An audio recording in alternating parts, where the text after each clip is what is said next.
Imagine trudging across a frozen wasteland where your closest friend is a mammoth. Your only neighbor is hypothermia, and the nearest Starbucks is 15,000 years away.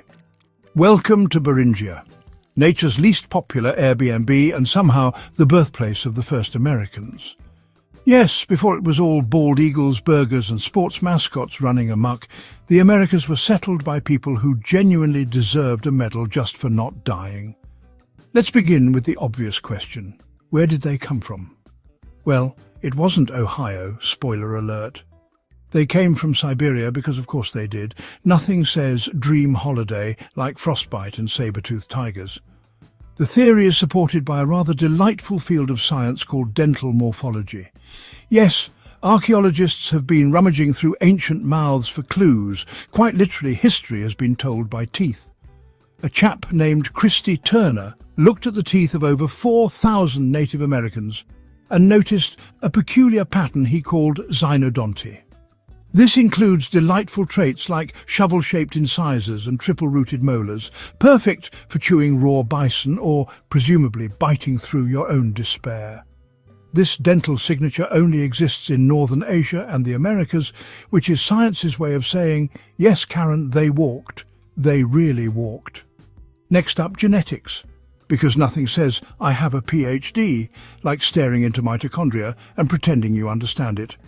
Modern scientists, who spend more time with test tubes than people, tell us that mitochondrial DNA, inherited through your mother's side, confirms the theory.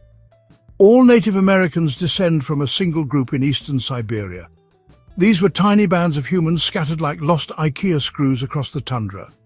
They carried at least 5 major maternal lineages, which sounds impressive until you realize it means your entire continent comes from 5 ladies who probably didn't even get a thank you card.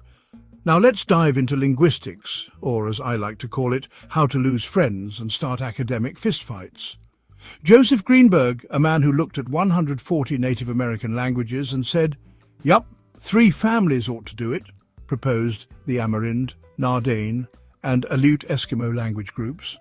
Naturally, other linguists reacted with calm, scholarly debate. Just kidding. They tore into him like he'd just claimed Shakespeare was French. But oddly enough, genetic evidence might support his theory, though no one's willing to admit it because, well, academia. Now let me introduce you to Beringia, a land bridge so unwelcoming that even polar bears were like, I'll pass. It connected Siberia and Alaska during the last ice age when sea levels were 300 feet lower and global warming was just a twinkle in the sun's eye. Picture it, a vast, wind-swept plain with no trees, no cover, and your best food option was whatever you could catch before it caught you.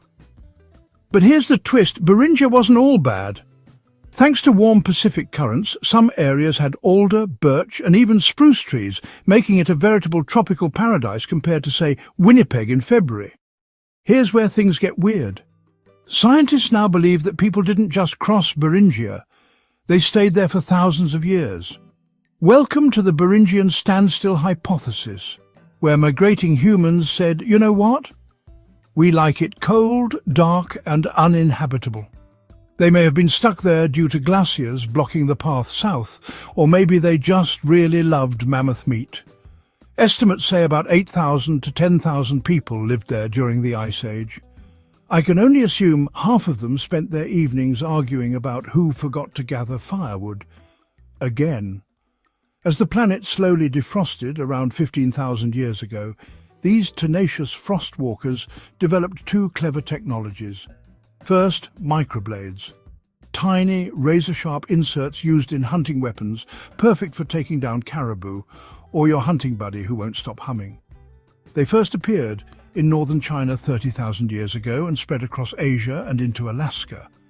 Then there's the more visually pleasing Chindadan points, tear-shaped spearheads found from Siberia to Alaska, which were probably excellent for hunting and very satisfying to throw at anything that moved.